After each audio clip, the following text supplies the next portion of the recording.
नमस्कार, क्या आप जानते हैं, मैं आपका स्वागत है। मैं हूं सौरभ शुक्ला। एक छोटा सा देश जिसकी जनसंख्या करीब 30 लाख है और यहां 8 लाख भारतीय रहते हैं। बेहद समृद्ध देश है और यहां हर तीसरा व्यक्ति करोड़पति है।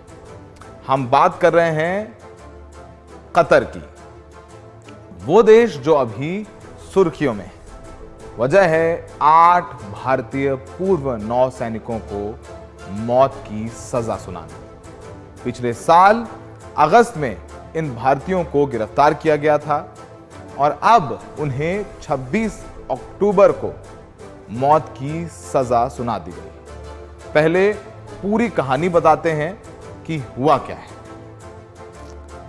अगस्त 2022 में 8 भारतीयों को पकड़ा गया और ये 8 भारतीय वहां की एक कंपनी में काम करते थे। जो कंपनी वहां की फोर्स को ट्रेन करती थी, उनको लॉजिस्टिकल सपोर्ट देती थी, वो कंपनी एक ओमानी नागरिक ओन करते थे। उस कंपनी में 8 लोग काम करते थे। कतर की इंटेलिजेंस सर्विसेज ने भारतीयों को पकड़ा।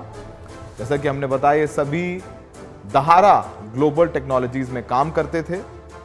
यहां ये इटली की मिजेट पनडुब्बी बनाने से जुड़े संवेदनशील प्रोजेक्ट में काम कर रहे थे।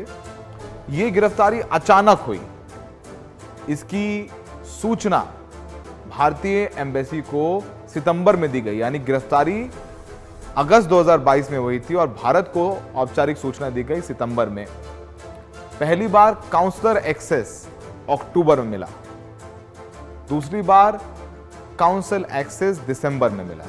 यानी पूरा मामला सितंबर में भारतीय सरकार, भारतीय विदेश मंत्रालय के संज्ञान में आ गया था और 2 बार इनसे बातचीत भी हुई। सरकार, जो भारतीय विदेश मंत्रालय के अधिकारी थे, उन्होंने इन 8 भारतीय नौसैनिकों, जो पूर्व नौसैनिक हैं, उनसे बात भी किया। इस केस का जो ट्रायल है वो मार्च 2023 में शुरू हुआ था और इन्हें अक्टूबर 2023 यानी 26 तारीख को मौत की सजा सुना दी गई। यह हैरान करने वाली बात है कि आखिर कतर की अदालत ने इतनी हड़बड़ी में फैसला क्यों सुनाया। विदेश मंत्रालय ने जिस दिन फैसला आया उसी दिन बयान जारी किया और कहा कि हम मौत की सजा के फैसले से काफी हैरान हैं और विस्तार से पूरे फैसले का इंतजार कर रहे हैं। हम उनके परिवार के सदस्यों और कानूनी टीम के संपर्क में हैं।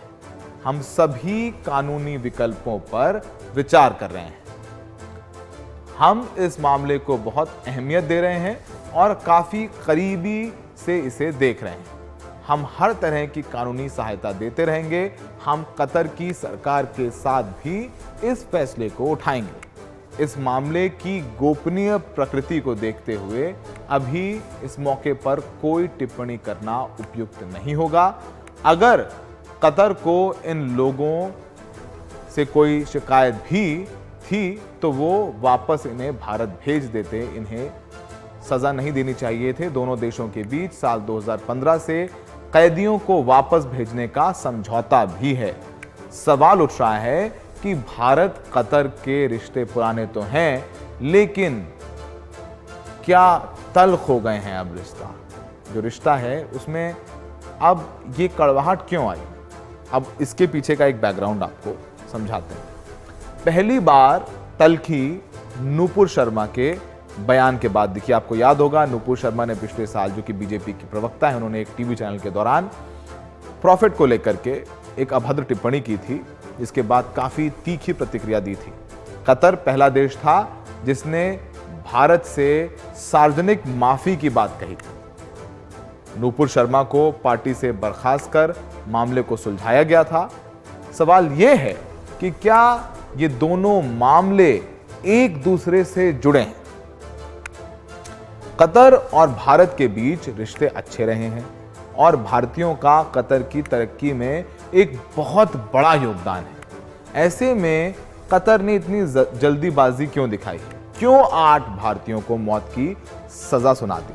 कतर का खुद का रिकॉर्ड भी सवालों के घेरे में रहा है। अभी हाल में जो फुटबॉल लवर्स हैं हमारे देश में, उनको पता है कि हाल में ही कतर में फीफा वर्ल्ड कप हुआ था और वर्ल्ड कप में के आयोजन के दौरान कई सवाल उठे थे, कई सवाल कतर पर पूछे गए, उठाए गए और वैश्विक मीडिया में काफ़ी चर्चाएं भी गर्म रहीं। कई मजदूरों की मौत का मामला सामने आया था, मजदूरों को बुरे हालात में रखने के आरोप भी कतर पर लगे। हालांकि कतर इन आरोपों को हमेशा नकारता रहा है। वहीं वर्ल्ड कप के दौरान नियमों को लेकर भी बहुत सवाल उठे, बड़ी संख्या में फुटबॉल फैंस नाराज भी हुए थे। कतर में कानून बहुत कड़े हैं और मौत की सजा जिस तरह दी जाती है उसकी निंदा भी होती रही है। महिलाओं के अधिकारों को लेकर भी कतर सवालों के घेरे में रहा है। फिर भी कतर अपनी तरक्की की वजह से दुनिया भर से टैलेंट को आकर्षित करने में सफल रहा है। लेकिन जिस तरह कतर ने बिना वजह 8 भारतीयों को सजा दी है, ऐसे में वहां जाने से लोग डरेंगे। हालांकि विदेश मंत्रालय ने स्पष्ट कर दिया है कि वो कोई कसर नहीं छोड़ने वाला है भारतीयों को वापस लाने में। और सबसे बड़ी बात यह भी है कि भारत के कतर से व्यावसायिक संबंध भी हैं। भारत प्राकृतिक गैस है वो कतर से लेता है और कतर, जैसा कि हमने बताया, 30 लाख की जनसंख्या है, 8 लाख भारतीय रहते हैं, वहाँ हर तरीके के काम करते हैं, वहाँ की आर्थिक तरक्की में उनकी अच्छी खासी हिस्सेदारी है और संबंध कतर के हमेशा भारत से अच्छे ही रहे हैं। वीज़ा ऑन अराइवल की बात भी होती रही है। अब इसमें भारत कैसे बचा पाएगा अपने 8 पूर्व नौसेना के अधिकारियों को, इस पर ज़्यादा जानकारी दे रही हैं हमारी सहयोगी कादम्बिनी शर्मा। उनको सुनते हैं। भारतीय नौसेना के पूर्व 8 अफसरों को अब कतर की एक अदालत ने मौत की सज़ा सुनाई है। अब भारत जो है वो कह रहा है कि इस फैसले से वो सदमे में है और हर कोशिश करेगा इनको छुड़ाने की। तो भारत के सामने विकल्प क्या है, ये समझना ज़रूरी है। सबसे पहले तो जिस अदालत ने सुनाई है उससे ऊंची अदालत में जाना होगा, यानी कि जो कानूनी रास्ता है वो ये कि हर स्टेप जो है कानून का उसका पालन किया जाए। इस अदालत के फैसले को चैलेंज किया जाए और आखिरी जो कानूनी ऑप्शन होता है वहाँ तक पहुँचा जाए। तो ये एक कानूनी विकल्प है। हर कानूनी रास्ता अगर फेल होता है तो इंटरनेशनल कोर्ट ऑफ जस्टिस का भी एक रास्ता है। वहाँ पर भी बताया जा सकता है कि ये पूरा मामला जो है वो ओपेक है, बहुत साफ तौर पर इसमें कुछ नहीं बताया गया है, चार्जेस क्लियर नहीं है, क्या सुनवाई हुई, क्या सिर्फ 7 सुनवाई में ही किसी को मौत की सज़ा दी जा सकती है, 8 लोगों को मौत की सज़ा दी जा सकती है, ये भी एक रास्ता है। उसके अलावा एक ट्रीटी साइन हुई थी भारत और कतर के बीच, ये 2015 में साइन हुई थी, जहां पर ये करार था कि जो भी सेंटेंस्ड प्रिजनर्स हैं जिनको सज़ा सुनाई जा चुकी है उनको वापस देश भेजा जा सकता है। तो ये 2015 में साइन हुआ था। 31 और देश भी इसके हिस्सा है, लेकिन कतर के साथ 2015 में हुआ था ये साइन। तो इसके ज़रिए भी कोशिश की जा सकती है कि कहा जाए कि आप इन्हें वापस भारत भेज दें। उसके अलावा एक रास्ता ये भी है कि जो वहाँ के शासक हैं, जो अमीर हैं, वो हर साल ईद और रमज़ान के मौके पर जो कैदी हैं उनको माफ़ी देते हैं। अब ये भी कोशिश की जा सकती है कि उनसे माफ़ी ली जाए। कुछ साल पहले पीएम मोदी भी वहाँ पर गए थे, कतर गए थे, और जो राजनीतिक रास्ता है, जो अलग अलग चैनल्स का इस्तेमाल होता है, यानी कि राजनयिक स्तर पर होगा, अफसरों के स्तर पर होगा, मंत्रियों के स्तर पर होगा, तो वो बिल्कुल ऊंचे स्तर तक हर ज़रिए से इस्तेमाल कर कोशिश कर इन 8 को इस सज़ा से छुटकारा दिलाकर वापस देश लाया जा सकता है। एक रास्ता ये भी बनता है आर्थिक रिश्तों का। ये आर्थिक रिश्ते क्या हैं? काफ़ी ज़्यादा जो मात्रा में LNG है, वहाँ पर नेचुरल गैस जो है वो भारत खरीदता है, सबसे बड़े खरीदारों में से एक है कतर का। उसके अलावा गल्फ कोऑपरेशन काउंसिल है, GCC, जो चाहता है कि भारत के साथ एक फ्री ट्रेड अग्रीमेंट हो। तो ये भी एक कोशिश की जा सकती है, इसके ज़रिए भी एक लेवरेज की कोशिश की जा सकती है। डिफेंस पार्टनर भी बड़ा है भारत कतर का। हर साल एक साथ में एक्सरसाइज होती है और कई हाई लेवल विजिट्स वगैरह भी होते हैं। तो क्या ये भी एक रास्ता हो सकता है? तो कई रास्ते हैं जो फ़िलहाल भारत जो है वो एक्सप्लोर करेगा और कोशिश करेगा कि इन 8 को मौत की सज़ा से बचा लिया जाए। दिल्ली से कादम्बिनी शर्मा, NDTV इंडिया। तो कादम्बिनी बता रही थी कि कैसे जो है वो भारतीयों को बचाया जा सकता है, माफ़ी भी दी जा सकती है, इंटरनेशनल कोर्ट ऑफ जस्टिस का रास्ता भी सामने है और ऊपरी अदालत में जाया जा सकता है। पहले अभी हम लोगों को नहीं पता कि किस जुर्म की सज़ा दी गई है इन 8 भारतीयों को। इस पर बात करने के लिए हमारे साथ कमर आगा साहब हैं। कमर आगा साहब से बेहतर उस इलाके को कोई नहीं समझता है। बहुत बहुत शुक्रिया कमर साहब हमसे बात करने के लिए। सर, पहले तो हमारे रिश्ते इतने बढ़िया हैं कतर के साथ, पहले हमारे दर्शकों को बताएं कि कतर से हमारे भारतीयों के रिश्ते कितने अच्छे हैं, फिर आगे की बात करते हैं। भाई सौरभ, 8 लाख के करीब इंडियन है वहां पे। हमारा ट्रेड 15 बिलियन डॉलर का उनसे है, बाइलेटरल ट्रेड, जिसमें 13 बिलियन की तो वो गैस सप्लाई करते हैं और तकरीबन 2.25 बिलियन का भारत एक्सपोर्ट करता है, तो उन्हीं के पक्ष में है। 70% हमारी LNG एंड CNG वहीं से आती है। बहुत बड़ी हमारी भी निर्भरता उनके ऊपर इस तरह बनी हुई है। फिर ये भी है कि कतर से हिस्टोरिक टाई है, ट्रेडिशनल टाइज है इस पूरे क्षेत्र से, कतर जिसमें है। और ये संबंध कोई आज के नहीं है, एक जमाने से चले आ रहे हैं। दूसरी बात यह है कि कुछ समय पहले ये भी तय हुआ था कि कतर, ओमान और इंडिया में समुद्र के नीचे से एक पाइपलाइन लाई जाएगी। $5 बिलियन की कतर का प्रपोजल था, उसमें भारत का भी इन्वॉल्वमेंट था कि किस तरीके से लाई जाएगी। ईरान का भी उसमें ज्वाइन करने का विचार था कि आएगी। रिश्ते लगातार बढ़ते चले आ रहे थे, जैसा बताया अभी कादम्बिनी जी ने। ज्वाइंट एक्सरसाइजेज हो रही थी, नेवल कोऑपरेशन बढ़ रहा था, हमारे शिप वहां जा रहे थे, मिलिट्री, यानी एक बहुत रोबस्ट मिलिट्री कोऑपरेशन उनके साथ, जबरदस्त किस्म का मिलिट्री कोऑपरेशन उनके साथ चल रहा है हमारा। आज से नहीं, वो भी काफी, अब तो काफी समय हो गया उनका। 2008 में जो प्रधानमंत्री थे मनमोहन सिंह ने वहां विजिट की, 15 में फिर उसके बाद प्रधानमंत्री मोदी जी स्वयं गए, वहां के लोगों से मिले, वहां पे बात हुई इस तरह से। फिर उसके बाद ये भी नहीं, जब कतर में का ब्लॉकेट कर दिया था सऊदी अरेबिया ने, तो भारत ने यहाँ से शिपमेंट किया था उनको सामग्री, खाने पीने और बहुत सी चीजें भारत से लगातार यहाँ से जा रही थी, गुजरात पोर्ट से। यहीं से नहीं बल्कि कुछ और देश भी थे, उन्हीं ने भी भारत में ये सामान वहां पे भेजा। तो इस तरह के हमारे संबंध थे। उसमें एकदम से देखिए, ये रिश्तों में खटास जो आनी शुरू हुई, जैसा आपकी रिपोर्ट में था सौरभ के, वो नुपुर शर्मा के वक्त से उनका उस बयान जो समय नुपुर हुआ। शर्मा का था फिर प्रॉफिट के उसके बारे में। हाँ, उसके जी। उसके ऊपर उन्होंने बड़ा सख्त स्टैंड लिया, जबकि भारत ने बल्कि भाजपा ने फौरन नुपुर शर्मा को वहां से अपने पद से भी हटा दिया था। स्पोक्स पर्सन नहीं रह गई थी, हटा दी गई थी। फिर उसके अलावा ये हुआ कि एकदम से ये केस सामने आ गया। एक और तलब बात यह है, कतर के अंदर जो वहां पे जो पुलिस फोर्स है और इंटेलिजेंस, जिसे मुखाबरात कहा जाता है, इसमें बड़ी संख्या में पाकिस्तानी काम करते हैं। और ये अच्छा। पाकिस्तानी कहा जाता है कि मतलब ऐसा शुबा है कि ISI का भी इन्वॉल्वमेंट हो सकता है इन लोगों को इम्प्लीकेट करने में। क्या है ये अभी जल्दी होगा कहने। दूसरी चीज ये भी है, कतर के ऊपर इस वक्त पश्चिमी देशों का बड़ा जबरदस्त दबाव है कि आप दूसरे देशों की गैस सप्लाई बंद कीजिए और उनको सप्लाई कीजिए। खासतौर से जर्मनी का भी तो प्रेशर है, वो भी जर्मनी का देखिए सर, कतर से इतने पुराने रिश्ते हैं हमारे, तो हमारे 8 पूर्व नौसैनिकों को, उनको पता है कि हमारा इतना अच्छा संबंध है। मनमोहन सिंह रहे, प्रधानमंत्री मोदी वहां जा कर के आए, हमारे अच्छे एक्सरसाइजेस साथ होते हैं। ऐसे में ऐसा क्या किया जो, जाहिर सी बात है अब तक हमें नहीं पता कि ऐसा क्या किया इन 8 पूर्व भारतीय नौसैनिकों ने वहां पर। इनमें से ये ज्यादातर जो है रिटायर्ड हैं, उनकी उम्र 60 साल के ऊपर की है।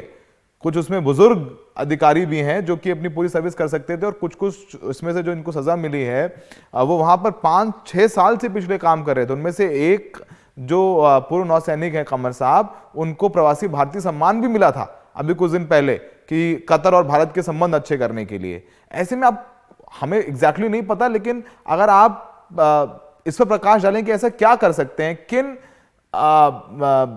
किस जुर्म की सजा दी जाती है वहां पर, सजाए मौत, ऐसा क्या काम कर दिया जो सजाए मौत दे दी गई? एक तो उनके यहाँ इस्लामिक लॉ भी है, कुछ सिविल लॉ मिला के उनका है। और वो इस्लामिक लॉ में इतनी जल्दी उन्हीं ने सुना और बात की और फौरन सजा दे दी गई। न भारत का कोई बड़ा वकील वहां गया, न केस ज्यादा दिन चला, न ये हुआ कि भाई बहस होती है जैसे आज तमाम दुनिया में इंटरनेशनल जो तरीका है 9 में सजा देने का। प्रक्रिया बस अजीब सी हुई कि उसमें एकदम से खबर आती है कि 8 लोगों को फांसी दे दी गई, अरेस्ट की खबर आई, फिर फांसी की खबर आ गई। देखिए कई चीजें हैं, एक तो हो सकता है कि पाकिस्तान की कॉन्स्पिरेसी हो, ये अभी जी। बात समझ में नहीं आ रही, इसलिए कि फॉरेन मिनिस्ट्री भी चुपचाप बैठी हुई है और वो डिप्लोमेटिक लेवल पे उनसे डील कर रही है।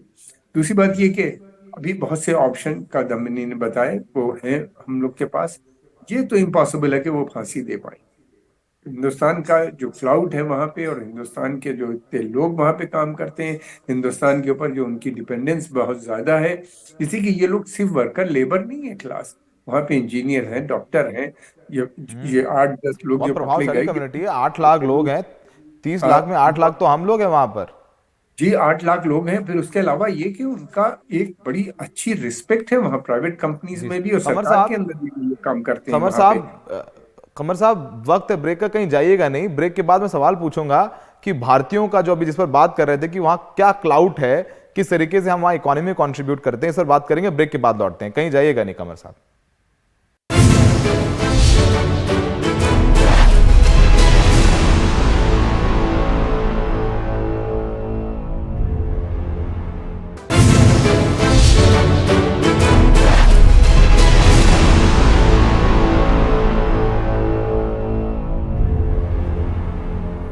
कमर साहब, भारतीयों का कतर में क्लाउड क्या है? जो 8 लाख भारतीय हैं वहां पर, हम लोग किस तरीके से वहां की इकोनॉमी में कंट्रीब्यूट करते हैं?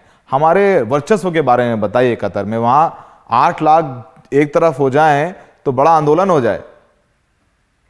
ये कोई दूसरा देश इस कमी को पूरा कर ही नहीं सकता। 25% 25% लोग इंडियन है, वहाँ की पॉपुलेशन का हिस्सा है। और दूसरी बात ये कि इसमें हर तरह के लोग हैं। जो वहां पे इस फीफा वर्ल्ड कप जो हुआ था उसमें बहुत बड़ा योगदान इंडियन वर्कर्स का था, इंडियन आईटी सेक्टर का था, इंडियन उनका था, डेवलपर्स का था। एक जो सबसे अच्छा उनका स्टेट ऑफ आर्ट जो स्टेडियम था वो एल&टी कंपनी जो भारत की, उसने बनाया था वहां पे। फिर उसके अलावा कई किस्म लेबर क्लास भी है, फिर उसके अलावा इंटेलिजेंशिया भी है, और हाईली टेक्निकल क्लास भी उनके यहाँ काम करता है।